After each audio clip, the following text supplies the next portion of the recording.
Graça e a paz, meus irmãos. Meus irmãos, diante desse cenário em que a gente está inserido, muitas pessoas terão que recomeçar. Esse recomeço se dará por empregos perdidos, diminuição de renda, vidas que se foram e se perderam diante desta pandemia.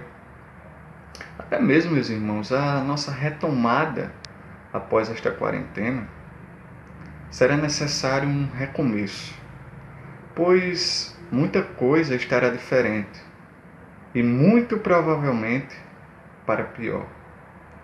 Quando pensamos em reconstrução e olhamos para as Escrituras, inevitavelmente nós lembramos de Neemias.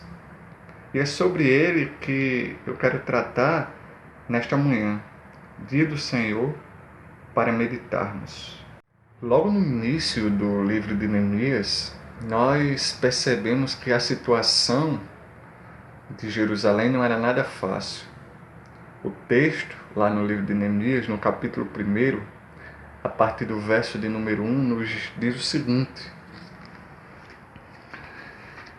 As palavras de Neemias, filho de Acalias, no mês de Quisleu, no ano 20º, estando eu na cidade de Suzã, veio Anani, um de meus irmãos, com alguns de Judá.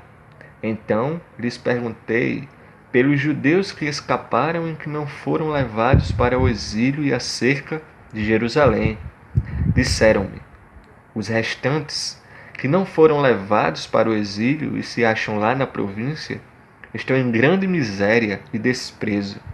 Os muros de Jerusalém estão derribados e as suas portas queimadas. O povo havia sido levado 141 anos antes pelo rei da Babilônia, Nabucodonosor.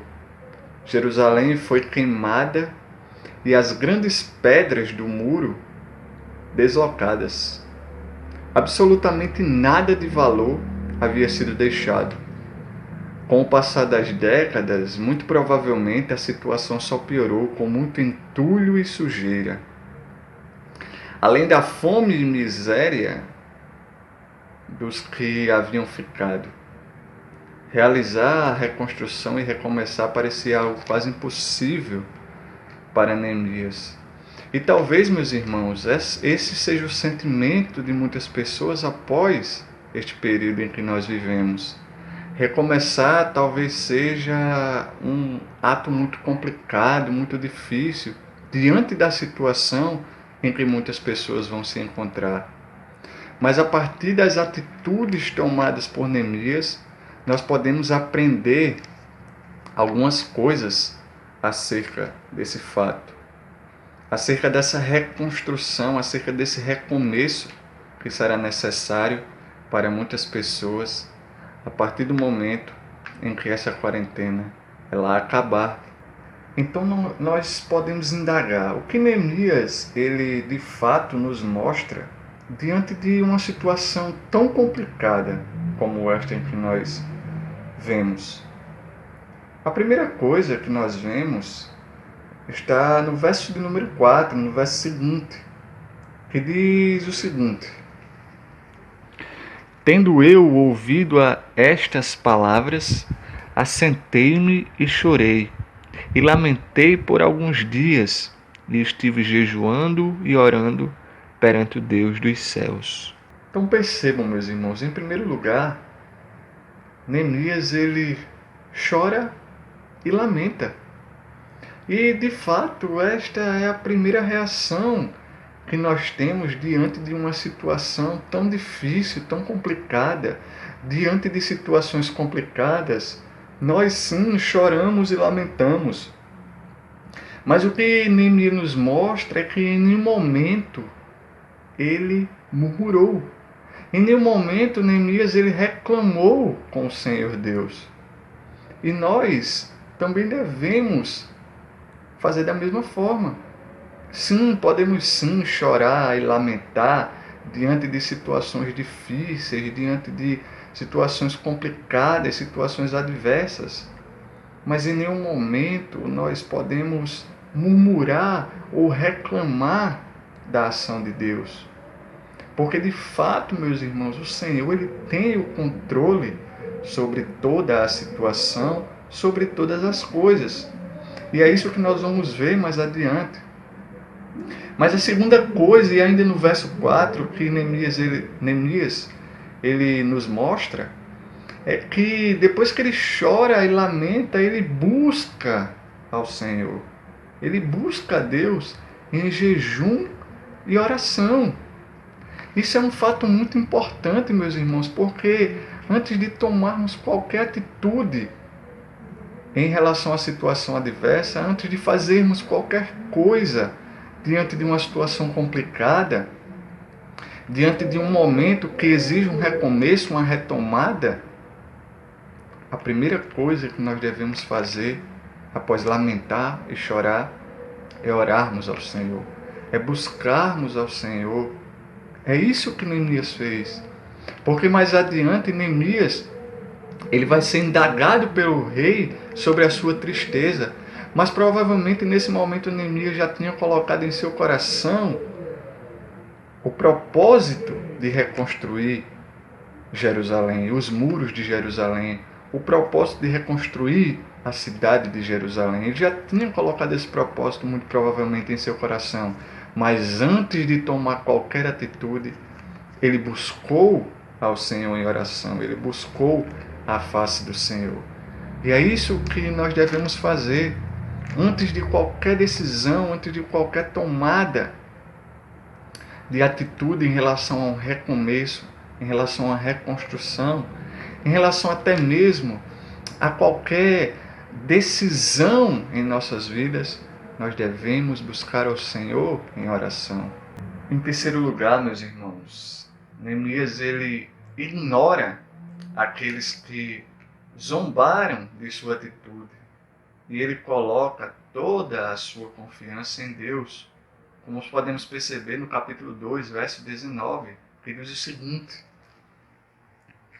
Porém, Sambalá, o Horonita, e Tobias, o servo Amonita, e Gesem, o Arábio, quando o souberam, zombaram de nós e nos desprezaram e disseram: Que é isso que fazeis?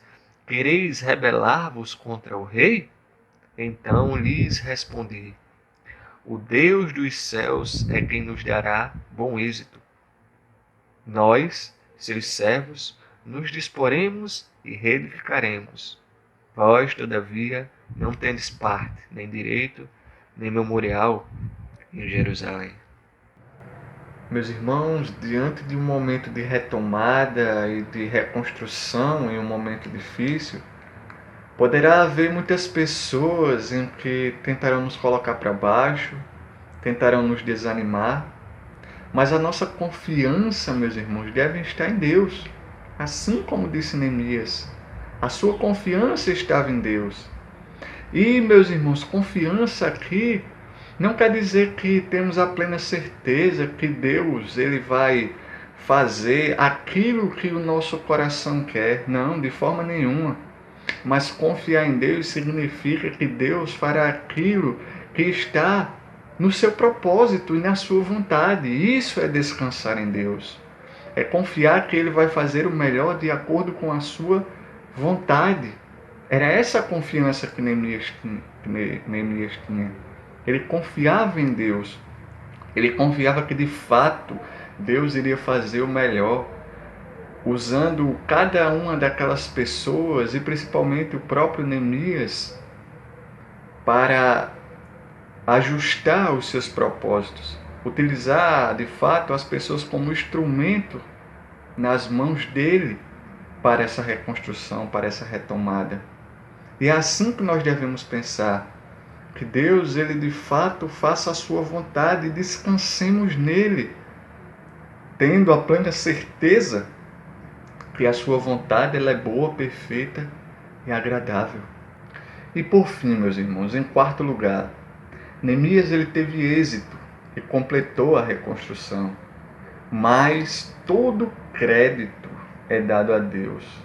Não foi Neemias, nem os seus companheiros, mas o próprio Deus é que fez toda a ação e esteve com eles durante toda a reconstrução. É isso que Neemias afirma no capítulo 6, a partir do verso de número 15, que diz assim: Acabou-se, pois, o muro aos 25 dias do mês de Elu, em 52 dias. Verso 16: Sucedeu que, ouvindo-os, todos os nossos inimigos temeram todos os gentios, nossos circunvizinhos, e decaíram muito no seu próprio conceito, porque reconheceram que por intervenção de nosso Deus é que fizemos esta obra. Neemias em nenhum momento pensou em gloriar-se a si próprio, em dar glória a ele próprio ou àqueles que o auxiliaram, mas em todo momento ele glorificou a Deus pelo recomeço e pela reconstrução. Que sejamos assim também, meus irmãos. Que diante da reconstrução, do recomeço de nossas vidas, nós glorifiquemos a Deus. Louvado seja o nome do Senhor. Que Deus nos abençoe. Em nome de Jesus. Amém.